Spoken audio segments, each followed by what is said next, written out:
Hello, everybody, and welcome back to the Hilda's Mood Show. This is now episode 2, where we are going to be talking about what it is to be a creative. So, this is called Define Creative because that word gets thrown around a lot of the time. Does it really have a meaning? What does that all encompass to be a creative? So here I have a full house of panelists from all different sides of the creative spectrum. If you could all give yourselves a round of applause for being here this morning. All righty. So we're just going to dive right in. And I want to know, what is one medium of creativity that you find yourself exploring the most? Is it film, writing, photography, music? And why do you think that is? We're gonna start. I'll start. Uh, Everybody, I'm Kiandra. I'm a writer, copywriter. Have a business. Write things to say. WRITE. Say on IG. And I basically have jumped into writing as like a natural talent that I've always had.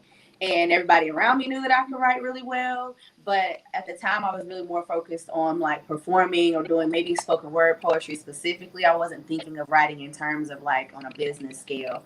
I didn't know that you could put the creative and the business together for a long time like that. And so now, with me being able to write creatively and write for business and that be my business, that's pretty much what I've been exploring for the most part.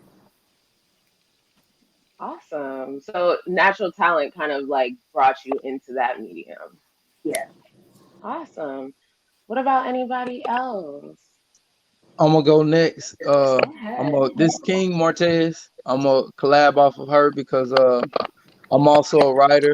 Like I said, I'm getting ready to release my first book of 18, and it was kind of just a passion I realized I had at a young age. I won some writing contests, but I never kind of knew the talent until I actually had some trials and tribulations in my life. So it kind of got me into writing. And actually, that's like my passion besides fragrances because my YouTube channel is on fragrances. And I like to smell good. I feel everybody like to smell good. But the writing, I feel like it's a God gift. It just comes, it's a natural thing that's in you.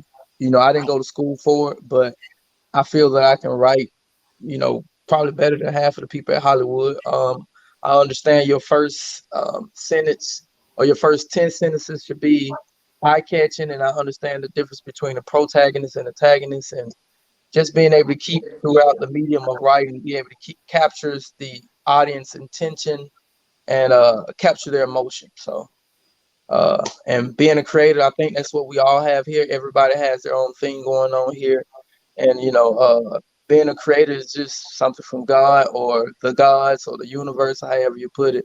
It's just something from within. I think everybody has it, but some people don't know how to unlock it. Okay, I'll go next. Can y'all hear me? Yeah. Okay. Okay. So I'm Teaacup. I grew up in Atlanta, DeKalb County specifically. So what I do is I develop, I highlight, and I help talent navigate just through like the startup or the basis phases of like entertainment. So pretty much like the reason why I got into what I do is because like growing up on the east side, it's a lot of like I went to school black, everything black. And it's like we had a lot of athletes, a lot of rappers, a lot of people that can paint, design, into fashion, whatever. Yep. East side, yep, what's up? Y'all already know.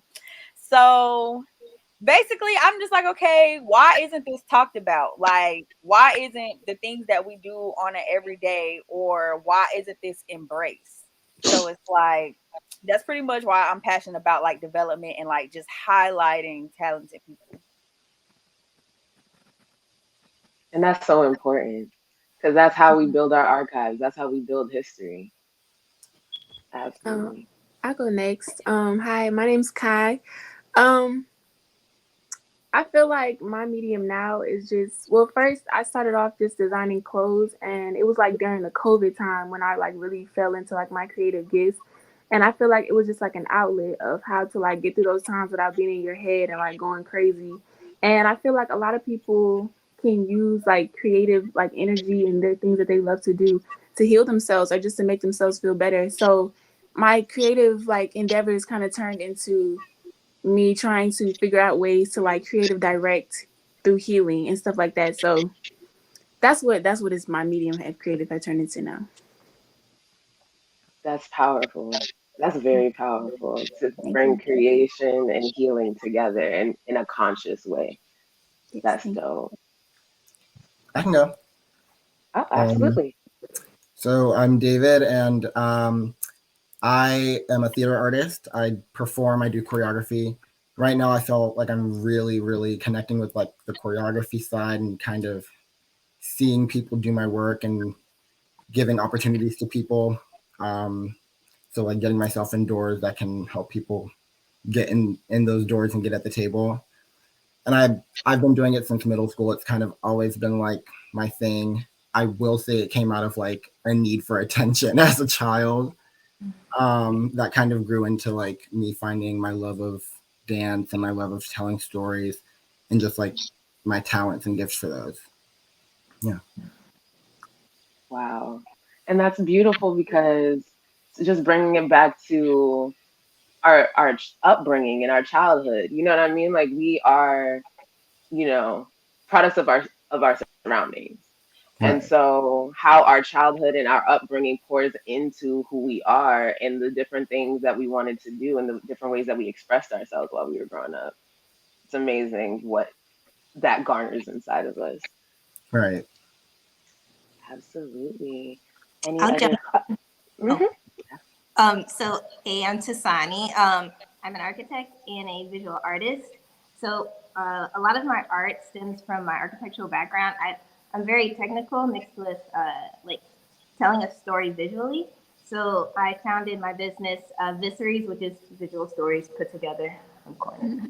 I founded it a couple of years ago, and I basically create my own art to celebrate Black strength and resiliency, as well as help other minority artists learn how to grow and monetize their own art businesses. So my art medium is continuous contour line drawing. So it's one single line. I never pick up my paintbrush for it, depending on if I'm doing an ink drawing until it's completely done. So I love that challenge. I think it again, it comes from that architectural background of like technical drawing mixed with my artistic journey right now.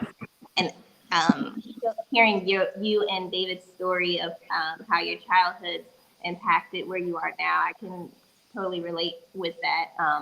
Growing up without a father, I was surrounded by powerful women. My mother being, of course, a huge impact in my life, and so I always draw women.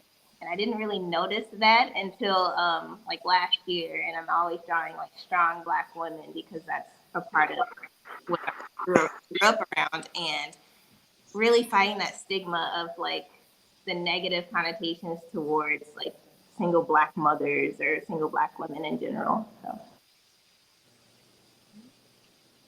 That's amazing. That is really amazing. And it's cool that like, it's like in your subconscious, you're not even realizing it until, you're looking at a whole project of work and you're like, hey, there's a theme going on here. This is something that I'm not even conscious of, but it's coming into the forefront. And I think that talks a little bit to what King Martez was saying, where it's like it's something innate. You know what I mean? This is something bigger than us a lot of the time when it comes to creativity.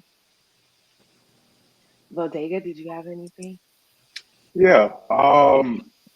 So for me, you know what I'm saying, like as a talent, talent manager, talent executive, one of my main goals has always been to protect creatives, right? Like we find ourselves, in a society that will exploit Black creatives specifically, whether it be music, dance, physical art, and so one of my main things has been setting up, creatives for success, right? How to LLC, how to, hold their masters, their publishing, their copyright rights, those kind of things. so what they can maximize not only their creative avenues, but maximize that in a business sense as well. Outside of that, though, my creative media is or medium is photography and videography, and it's I don't know, it was something innate, natural. I would just pick up a camera and notice different angles and want to be able to capture them. So yeah. That's amazing. That's really cool how, on one end, on the business side, it's like protection, making sure we're all good. We know the ins and outs of what we're doing and making sure we're not exploited. And then on the other side, it's like making sure that, like, because when I think of photography and videography and things, it's so much about lighting and making sure that the light is hitting this subject properly so that the story is being told and the image is being projected properly. I think that's like, it's like two sides of the same coin kind of in your head. That's kind of cool. And not last but not least, Stigity. Yo, what's up, y'all? Yeah.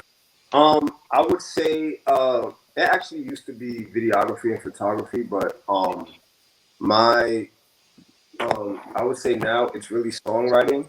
I do that very effortlessly, you know. Um, I find myself, being into experiences, my traumas. Um, I realized that I could be able to put together a good piece that reflects what I'm going through in my life or whatever experiences I went through, and seeing how it can make an impact and affect others. React to some of my song topics and what I talk about, especially being that I'm getting a lot more transparent about my mental health in my life. I can definitely see songwriting is something that I'm really passionate about and that I do effortlessly. So I'm definitely looking forward to continuing to grow with that. And Awesome. yep, so We have a lot of writers in here. I think that's really cool. So that Hey, kind of leads into, yep. I didn't want to cut off Hilda, but can if Mhm. is there a way for everybody to give their age, or do anybody care about that? Oh, I mean, if y'all feel like it's relevant, we can definitely go around the room and disclose ages if you want to. Don't feel obligated, but if you want to share your age, you definitely can. I'm 26. Okay, 35. okay. 28. Yeah. Just wanted to see $27.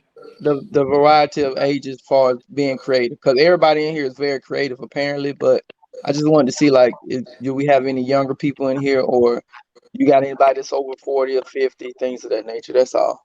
That's really important though, because I feel like a lot of people who might want to be creative might feel like it's too late to be creative, or it doesn't make sense because of the age they are, or they feel like it's not for them, that's for the young folk. And that's not true. You can be creative, you can monetize your creativity at any age. And I guess I'm speaking to myself first, because I was kind of feeling like that for a while too. But you have those thoughts, those thoughts, like, that's a lie. It's not true. You have to kind of talk yourself back into being motivated enough to try. And that's what I did. And it's going pretty well. So get started whenever. Yeah. Yes. And that And I'm leads 40. into the next question. Oh, okay. So we have a good little range in here. I think we're all considered millennials. I'm not really sure. I don't know. But that leads into my next question, which was, do you think that anybody can be a creative? Do you think that, you have to have a natural talent where it's like, okay, you would have seen this creativity in your youth? Do you think that, society might be stifling most of our creativity? Do you think that it's something going on in people's brains where it's like, okay, maybe you have a more creative brain uh, than you have, or maybe you have a more analytical brain? Like, do you think that any and everybody is capable of being a creative? I love this question. Absolutely. I absolutely think that we're all creators. We were all created to create, just in different ways. Like, I am terrible with numbers. So I work with people who can creatively work with numbers and tell stories through numbers. And then, some people are more creative in the health realm. So absolutely think that we're all creative. We just have to figure out what our why is to create. And once we figure that out, we're able to create and provide value for others through our creations. I definitely think anyone can be a creative. To her point, pretty much if you're using your knowledge, you're using your expertise, whether that is in marketing, whether that is being a banker, a person being creative is sometimes finding solutions to problems. Being creative is sometimes introducing new ways of doing things, new innovation. So anytime you use your skill, your own thought process, your way of thinking, that is being creative because it's unique to you. You're creating. Yeah, I agree. And to piggyback off of the first 2 points, I think that if you really like know your purpose and what your desire to like do like while you're here, I think that anything that you create out of that purpose makes you creative. So just like they were saying, if you're a doctor, if you're a mathematician, if you're a teacher, if you're a writer, like anything that you create that solely comes from your purpose automatically makes you creative. Yeah, I also kind of feel like creativity doesn't always need to like be have like an end goal of being this like phenomenal work. Like I feel like picking up a paintbrush and just like painting because that's what you're feeling. It doesn't need to be this like phenomenal thing or come from like years of talent to be creative. And I feel like that also sometimes stands in the way for people. It's like, well, why do it if it's not good? Like, why express myself that way if it's not good? But like going to karaoke and sounding terrible is you like expressing yourself through the creative medium of singing.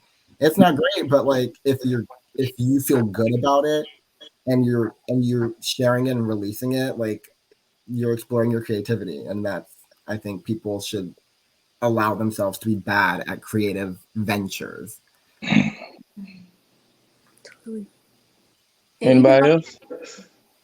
I was just gonna say real quick, like even if you feel like you're really doing bad, but you're putting like your full emotion in it, everybody else gonna feel it too. Like we Right. all gonna feel it too, and we're not gonna think it's bad. Yeah, I was talking to someone the other day, talking about a show I'm working on. I was getting a note, and he was saying to me, "I I worry too much about being this like phenomenal thing that I'm standing in the way of like emotion and storytelling." And he said the reason that people love bad singers so much is because they're so into it that it simply doesn't matter. Like someone terribly singing "And I Am Telling You," but like telling that story is always going to be better because they just are spilling that emotion and that creativity out with everybody, like openly. Okay. Do you think anyone can be a creative? Of course, yes. Again, I kind of go back to the universe and God complex. I feel like God is in each and every one of us. So our creativity comes out through that. And some, like I said, some people just don't unlock it for whatever reasons. Where you might have a child that know how to draw, and you might not know where that drawing can take them at in the level. So you might just be like, oh yeah, my kid can draw, versus putting them into an art school or a craft school or a architecture school, which hone in on their gifts and their skills. And like he said, anybody can pick up something to do it, but I just feel like it's all within. And sometimes what that means is we either have to try to pull it out or it's just stuck based on I think one of you guys said something on society try to clone us and tell us how to be, and sometimes people creativity get lost up into the global thought form of what everybody say you should be versus you understand your individual and this is your creativity to the world. This is your gift and message to the world. Yeah, I completely agree with that. I think not only can everyone be a creative, but I would implore everyone to explore their creativity. You know what I'm saying, during their off time or anything like that, because that's where a lot of our fulfillment comes from, right? Doing things genuinely because we want to do them or because we are we gravitate towards those things, not necessarily because there's a end goal, right? Like there's a profit or, you know, there's anything like that, but just doing them because you want to do them. I agree.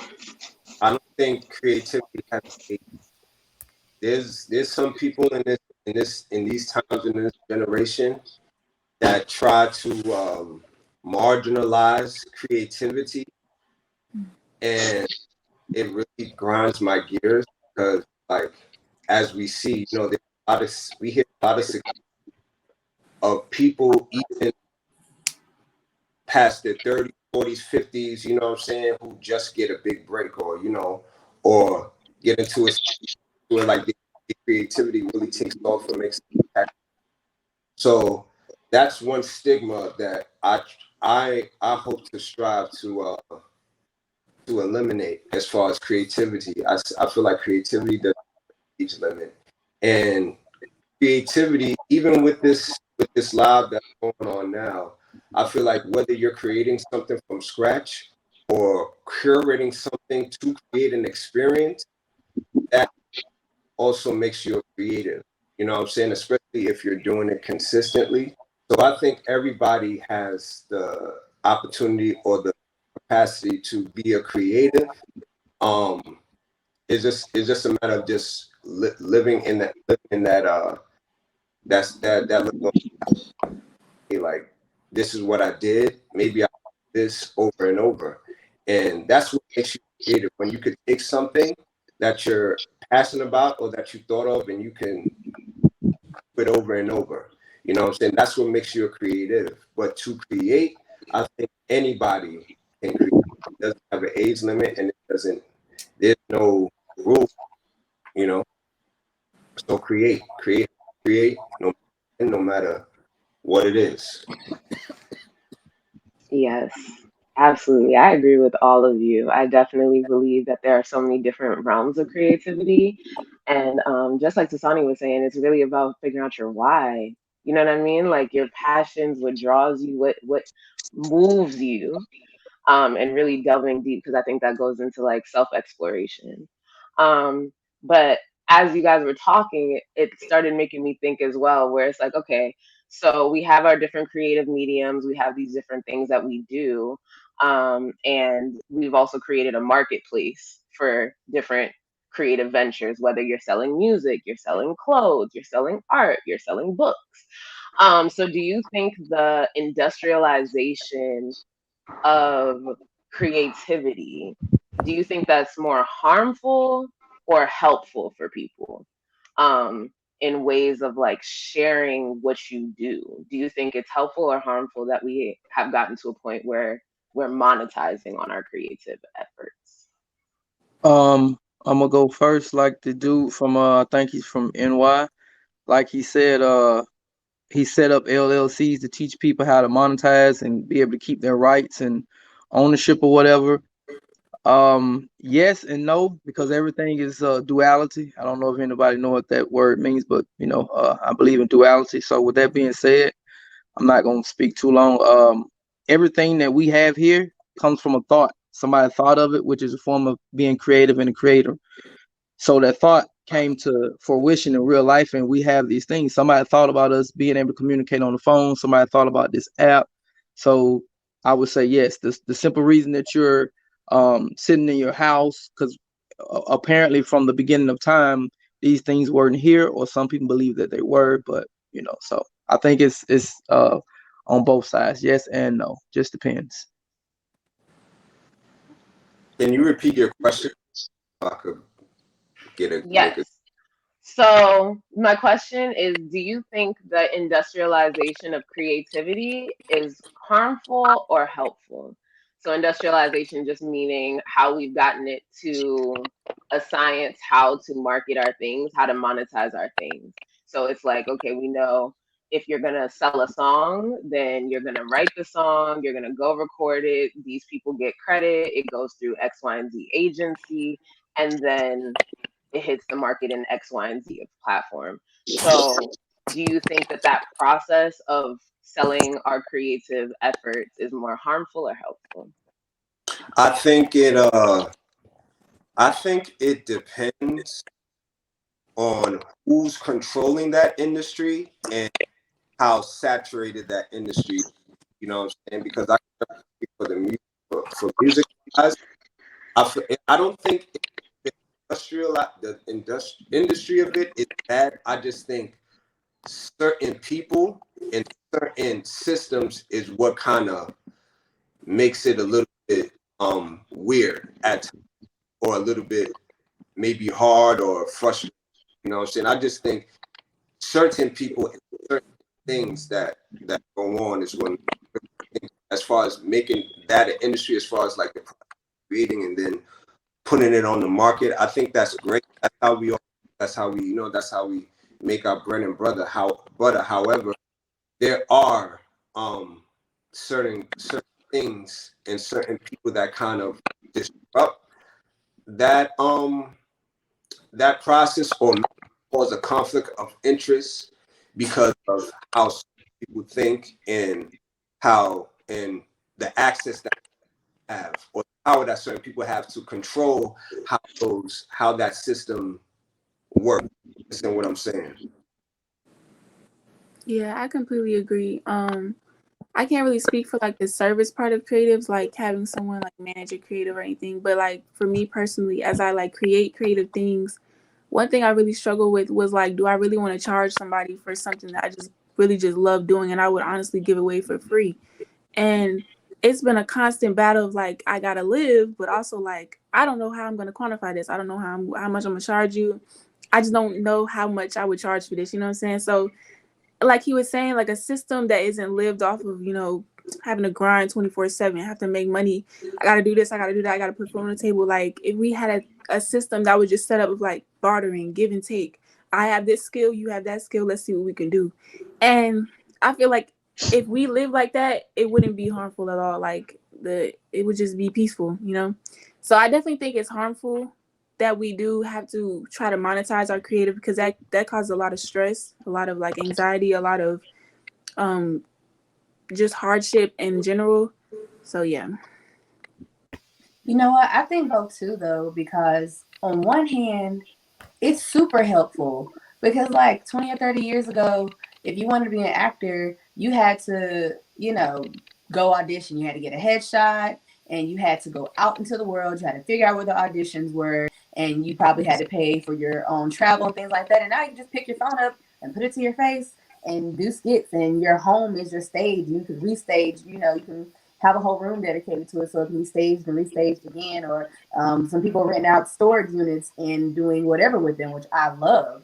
Because I recently was an extra in a film that's coming out in Charlotte. I'm not exactly sure when it's coming out, but I just, saw like a question about it on Facebook. Somebody wanted to be an extra, so I was like, yeah, why not? I was trying to jump back into things as of late, and I ended up in a storage unit to do a club scene. And I was like, man, 5 years ago, if somebody would have been like, yeah, meet me at the storage unit, I would have been like, you are not about to cut me into pieces, okay? No.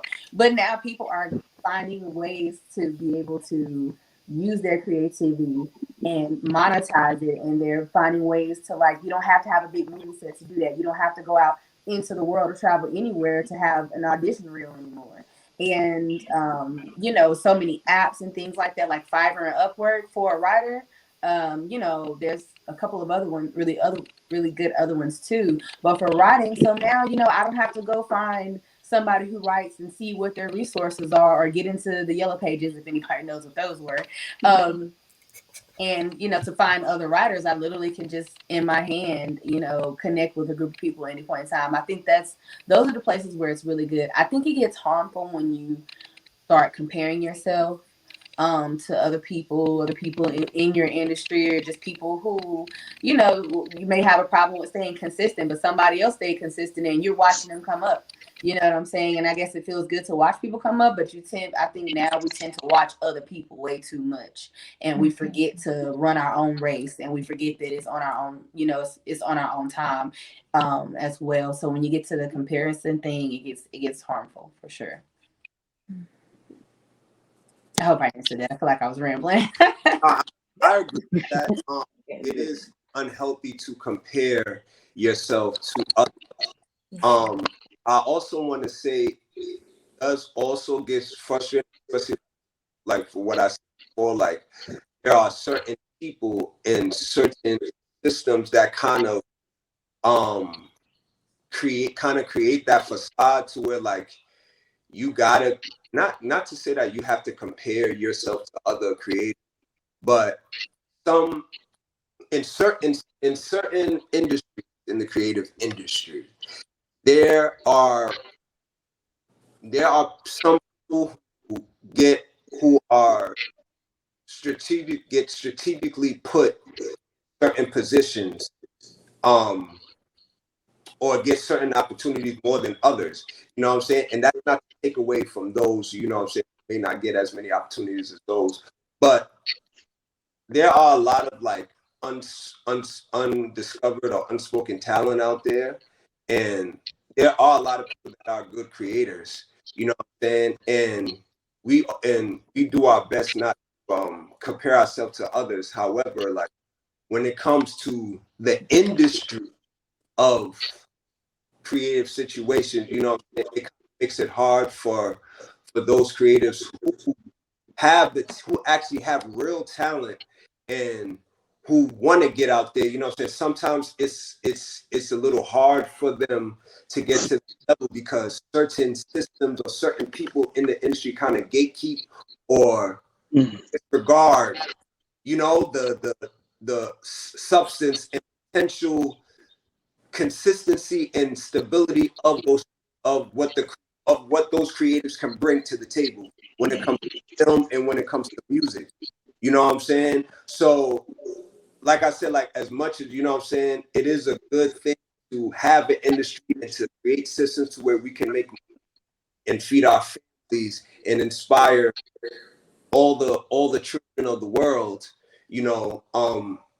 It's also important to recognize that we have to find ways to overlook or maybe overcome the hurdles that the industry places on creatives. You know, I can say, for example, when it comes to streaming, you know, there are many creatives like myself who, and don't shout outs to streaming platforms, you know, that's great and all. You guys are a blessing. Thank you. You know, however, you know, artists like myself spend hundreds of dollars, um, creating projects, putting it out there, you know what I'm saying, marketing it, whether it's through film, music, or modeling. You know, there's models who, you know, who takes millions of pictures and works with millions of photographers and do all these different concepts and stuff, or even computer engineers that, you know, create all these different ideas and have to go through different industries to get it out there. You know what I'm saying? It's sometimes, you know, certain systems in that industry don't necessarily give us what we actually deserve. I can say, for example, like streaming, you know, like when we spend hundreds of dollars on studio time and we upload our songs to streaming platforms, we only make for every stream, we only make less than 1 penny. You know what I'm saying? So with that being the situation, you know what I'm saying, now creators have to find other ways in the industry to make money, to supplement that income so that we can feed our families and move forward with our careers, you know? So Exactly. in And I this think it's really tough yeah, because it's like the trade-off isn't even. Like at the end of the day, it's like the trade-off is not even. So although you might be starting in a place where it's like, okay, yeah, I love this thing, I would be doing it regardless. It's like if you're gonna say you're gonna pay me for it, then I should be compensated to the amount of work I put in, no? Like, yeah, and I feel like in creative spaces and yeah, specifically creative spaces, I feel like that's where the undervaluing comes in the most, which is why I always pose this question to myself and other creatives as well, where it's like, although we want to share our creative endeavors, is it harmful or helpful that we had to start selling it? You know what I mean? Like putting a price tag on the thing. Um, but I want any other perspectives or thoughts on that. Um, a old wise man told me if you're good at something, people will charge you for it or pay for it. So I mean, it's kind of like a, I want to say commerce or customer satisfaction. We we have to pay for something, and I know we all are, like I said on here, creators. Like for instance, I still work a job that I do not want to work, and I've had several LLCs in my name. From I just stopped touring in 2019 and couldn't get a PPP like everybody else. They didn't even have nothing and still got it. So I understand what he's saying. It is very hard, and even with my book, I'm self-publishing. A company offered me $9,500 in 2020, right during the pandemic of, I'm gonna say, April. My agent was like, he gets 20%. The lawyer wanted 1,500, and then I was left with that and still had to pay taxes. But I know that my stuff is worth way more than walking away with. I've had $5,000 several times in my life. So it's kind of like, well, they try to shortchange you because they, I don't know if it's a black or white thing. Most of these distributing companies, and like you said, the Spotify's and the companies, the streaming companies are owned by white European people who feel like, well, I'm going to treat the blacks and give them this what I want. Where I feel like we have so many black millionaires now and billionaires to where we should be coming together to start our own streaming platforms, our own studios, our own distribution centers, so we can distribute the wealth and we can create our own narrative. It's time for us to stop letting them create the narrative. Like I said, I can write way better than anybody in Hollywood. That's my opinion. Once my book come out, it'll see. But this is a spiritual book that I'm working on first. But I have different genres from different platforms. Old guy who's into the music industry, his music is probably better than most of the people that's out here because they doing the same thing. They riding around talking about the same thing, guns, drugs, and it's the same. Nobody has no more creativity, but everybody here has that. But yet we should be on those platforms, like he said, where these people are who I know a couple of famous people, and they have told me that there are gatekeepers and people you got to talk to get in, and that's not fair. If you want the talent in the world to grow and for us all to come together, then you should be out exploiting and trying to find these new talents and these new people out there. And most of them are in the hood and the low income areas, but they don't want to do that. So Mhm. Yeah, no, I I mean, kind of wanted to piggyback off of him a little bit, Before we finish because off I with definitely. this Oh, question, go ahead.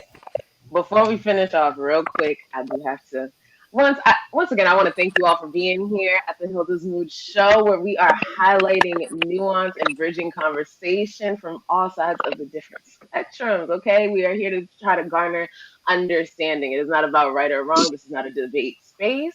We are trying to come here and communicate understanding. So a big shout out to our sponsors. And if you are interested in sponsoring or advertising with Piff Radio or on the Hilda's Mood Show specifically, contact Piff Radio at piffradio@gmail.com and they will give you all of our details. But yes, so we can have Élone and then Bodega. I want to finish off with your statement for sure. Yes, thank you, thank you. But yeah, just kind of piggybacking off of what he said. Me personally, I did see a lot of. There was an up spike in creativity whenever the pandemic happened. Right, everybody got locked in their house. What am I going to do? I'm bored. Let's do some TikToks. Let's do some Instagrams. Let's do some reels. All of this stuff. And what I started to notice was as people were building their businesses, they either didn't have the time to do what they needed to do, or they just didn't know what to do. And just piggybacking off of kind of what he said, a lot of times people will get shortchanged just because they don't know the true value of things, at least as far as, the system is involved. Right. So that's kind of where Royalty ENT kind of came in. I wanted to develop a place where the creatives and the small businesses and the entrepreneurs didn't necessarily have to depend on the community to get paid, right? So my job would be to plug these individuals into different community projects, right? That way they get paid, off of the system's money anyway. And then the community still gets what they need. They still get cultivation. They still get these, events and the fun and the benefits of these creatives. And now they're getting that inspiration. They're getting that knowledge. They're getting that development on their end. So, yes, I definitely see the issue, and I'm doing everything that I can to, kind of get everybody together. So, shout out to Mango, Hilda, for really, just bringing everybody together and exposing everybody to, again, just these different creative faculties, and really bringing the knowledge of, again, what is creativity? You know what I'm saying? What are we doing it for? What is the purpose of it outside of the money? Because I feel like we're gonna get that. You know what I'm saying?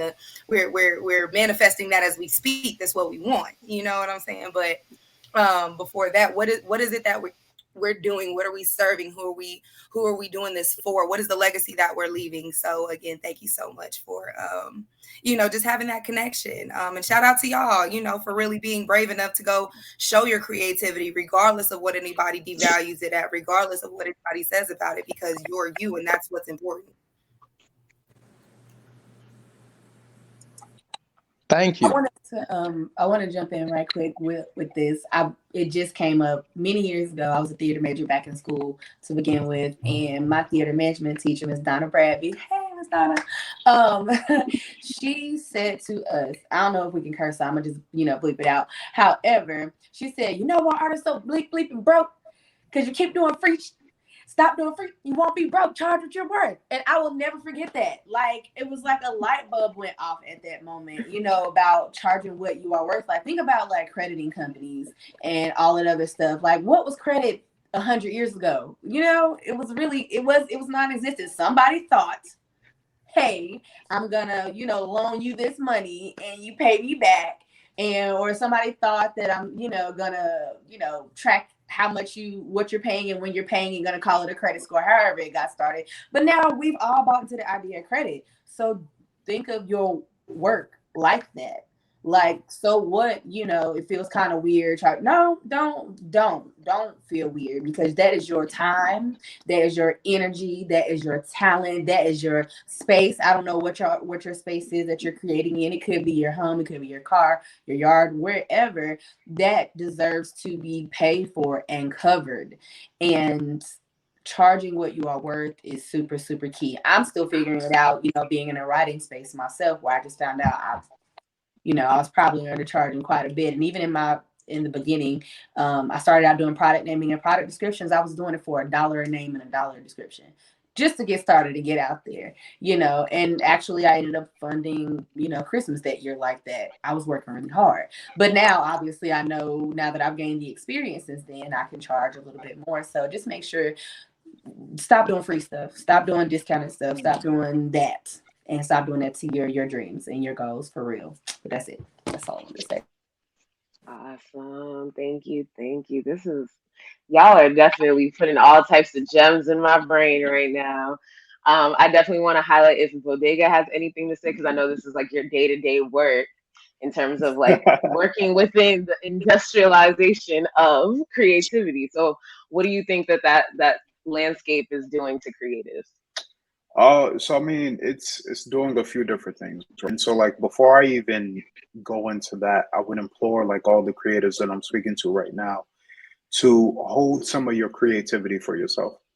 Um, you know, I don't know, what your future plans are, or like how you intend on commercializing yourself, or any number of those things. But remember why you started is always the biggest thing, and hold a piece of that to yourself. If it's works or art that you never release, to the public or anything like that, because there is a fundamental difference between being a creative and working as a business owner, and that your creativity is your business. They're two completely different things. Exploitation is a thing. It has always been a thing as far as we know, and will continue to be a thing.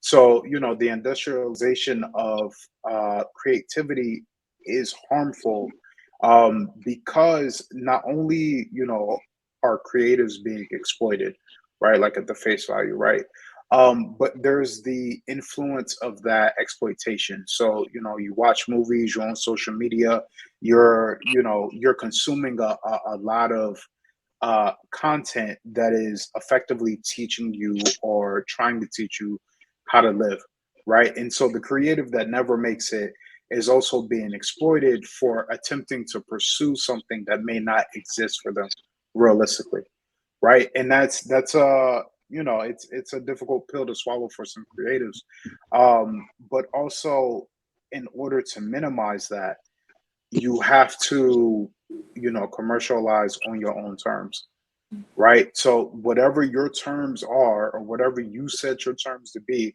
that goes way more than just like pricing, but how you're presented, why you're presented in that way, the manner that you allow other media platforms or anything like that speak about your creativity. You ultimately have control over all of those things, and they should all be on your own terms. Now, if that means that you have to exercise patience in where you want your success to be or how you define your success, then that patience is something that you'll have to exercise. But if it means that you get to keep control on not only just like what you own, but how it's presented, it's huge. It's huge. You know what I'm saying? Like those kind of things are the things that in a generation or two will be a lot more important to the next generation of creatives, right? Like, I work primarily in music. We all talk about, artists losing their masters, not understanding market share, that type of stuff, being in, messed up contracts, 360 deals kind of thing. But in this generation now, there are a lot of artists, a lot of executives who are showing a different way, right? You know what I'm saying? You have Master P, Currency, Brent Fayez, Larry June, Griselda. Like there's a bunch of creatives currently who are showing a different path into doing it and setting their own terms so that exploitation isn't their primary concern. So yeah, it's a thing, but set your own terms.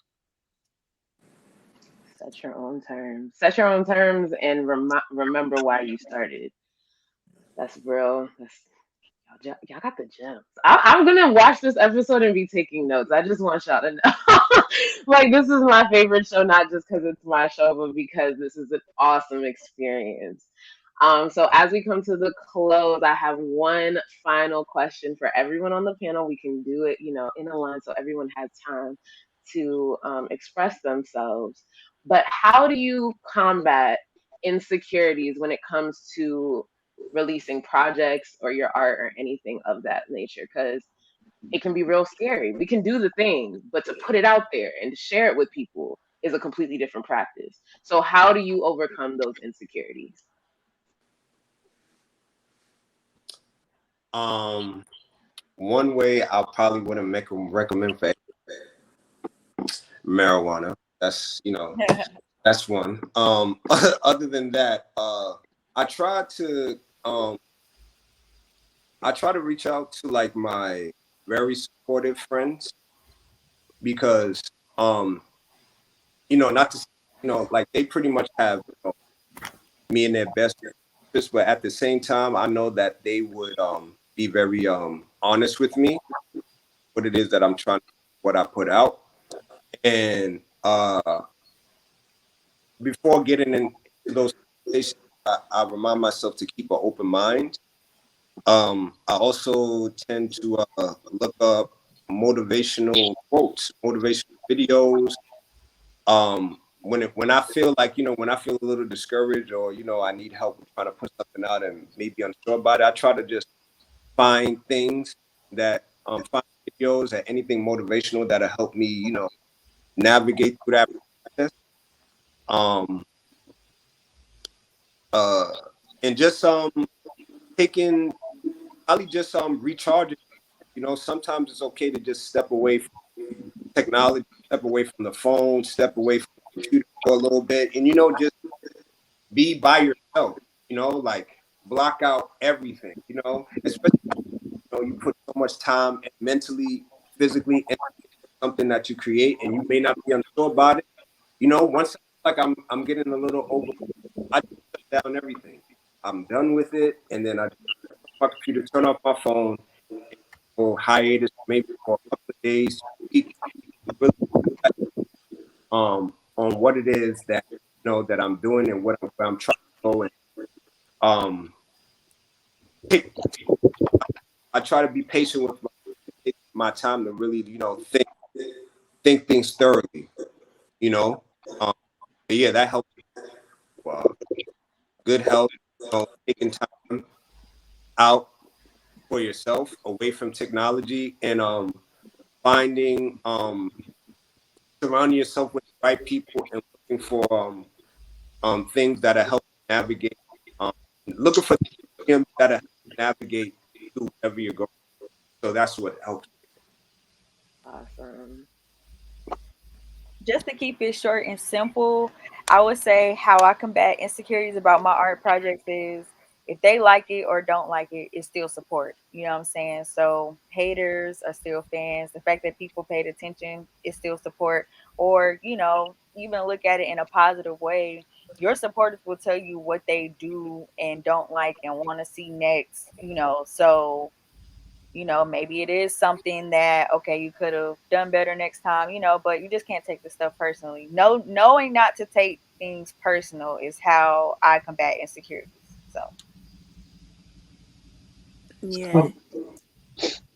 Heavy on not taking things personally because that is probably the number one advice I could ever give anybody or give myself.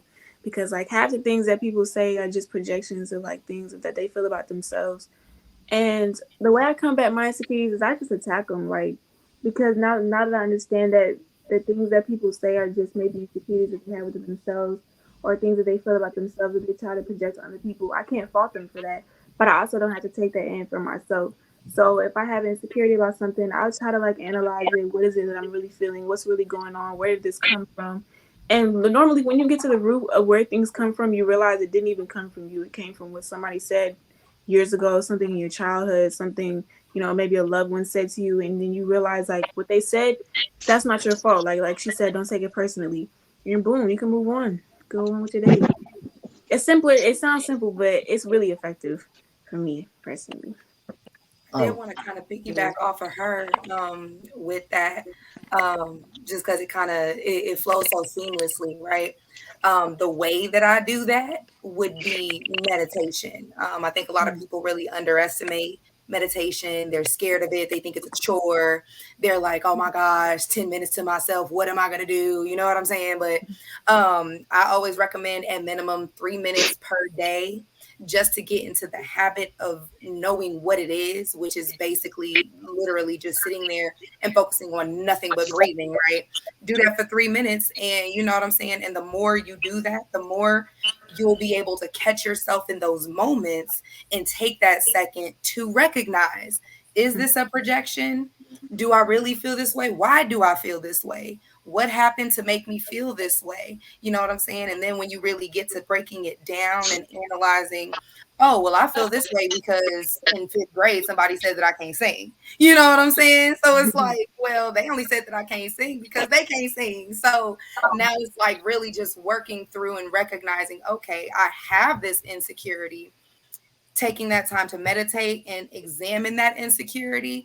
And I feel like that definitely will rationalize and make it very logical as to why, you may be tripping. You know what I'm saying? Like that insecurity isn't reality. That insecurity isn't who you are. You know what I'm saying? So shout out to them. That's definitely a great, great, great piece of advice. And the best way to do it again for me is just meditation for sure. I want to Okay. piggyback off of that too because Oh, I go ahead. meditate too, and it helps a lot. You're right. People get overwhelmed when they hear meditation and yoga and all that. They think that it's some sort of religious practice and that you got to know everything and all that. And you don't. You really just sit with yourself, which is super scary for people to do. And then on top of that, especially journaling. I'm not sure who said it earlier, but about like not worrying about it being right, so you can like get to that end goal. Those are definitely like my top two things if I'm feeling insecure.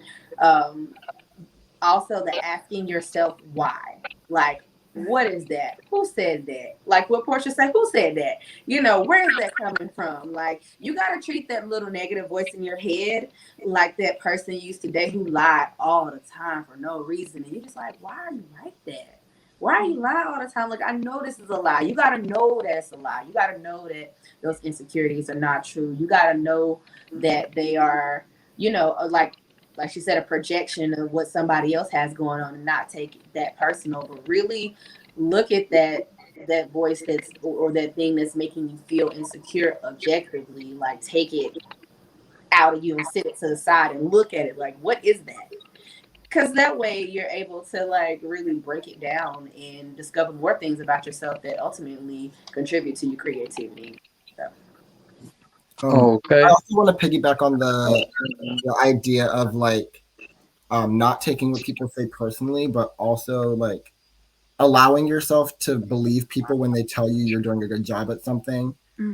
I don't know about like anybody else, but I suffer from imposter syndrome often when I find myself in like spaces with really talented people, and that makes it kind of hard for me to want to share as much or be as like willing to be wrong with what I have or take risk because I don't want to like I don't think I deserve to be where I am, so I try to like shrink a little bit. But I found that the more that I like believe people when they are like, "Hey, you're doing a great job," or like trusting that I'm in the spaces I'm in because I work hard and I like have the talent and I deserve to be there, and not because people like me or like because of a stroke of luck, but just because like what I have is solid and worth these opportunities. That's been a huge thing for me, sort of being more willing to just share my processes and share my art, like pictures of me that I've taken in drag that sit on my phone forever because I like find a little hair out of place or something I don't like, or like videos of me dancing that I think I don't hit something as hard as I should, or I'm my technique is off. I just like let myself share them because I know people are going to enjoy them.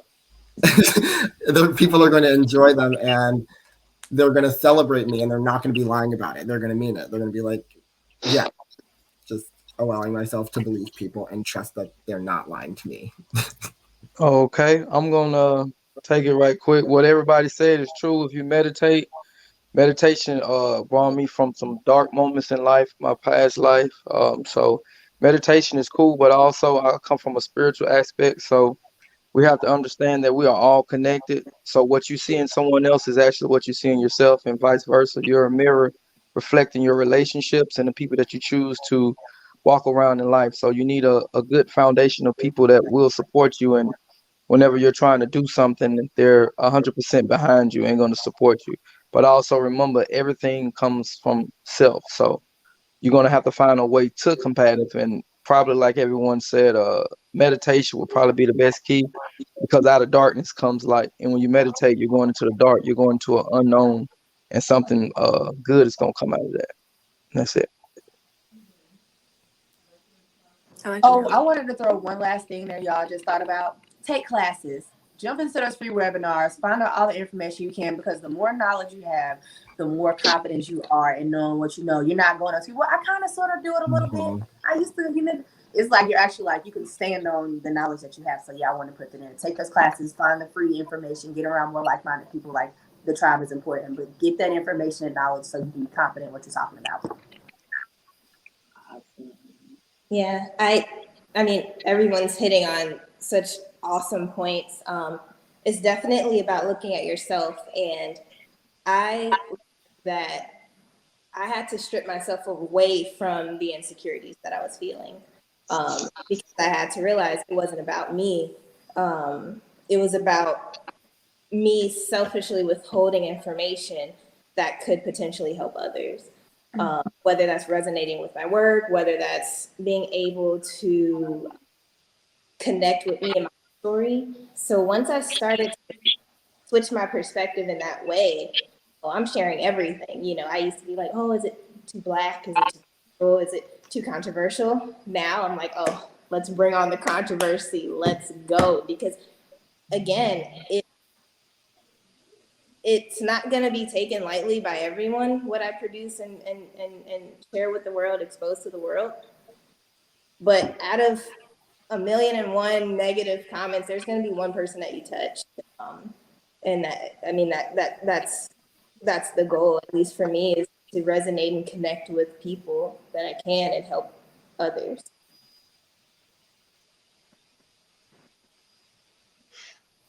Oh, That that was is really deep and beautiful. transparent. Thank you for sharing that. Because it's really hard to Whew. admit that sometimes, like that you can't connect with your work and like be able to share it. And that's, it's hard to accept some things that you're going through sometimes to be able to share with other people. So that was really cool. Thank you. Mhm. And last but not least, did you have any closing remarks, Bodega? Yeah. Again, I mean, it's probably just like reinforcing what I said earlier, was just, remembering why you started or why you do the things that you do. And the only person that you really need to impress or, fulfill is yourself. I'm saying, like, everyone else's enjoyment from your creativity is based upon the enjoyment that you have from your creativity. They're all secondary, so if meditation helps you keep that in alignment, if it's religion, if it's reading, if it's classes, like whatever the case. But yeah, that should always be at the forefront, is why you're doing this, why you want to do this, and everyone else's opinion is secondary in that. And that's a perfect way to end this conversation. I wish we had another hour because we could have kept going. But I want to thank you all again for being here with me. We will be going live Thursday at 8 p.m. on Piff Radio. So thanks again for being here at the Hilda'S Mood Show, where we have open-ended discourse, where we are encouraging to highlight the nuances in conversation, highlighting both sides of the spectrum and really bringing people to an understanding. So give yourselves a round of applause. Thank you again all for being here. And yeah, I'll definitely keep you posted and updated on future upcoming episodes. I would love to see all of your beautiful faces again. And thank you, everyone, Shay, Jay, and all my Piff Radio staff for putting this all together and making this possible. And y'all have a beautiful rest of your evening. Thank you. Thank you. Take care.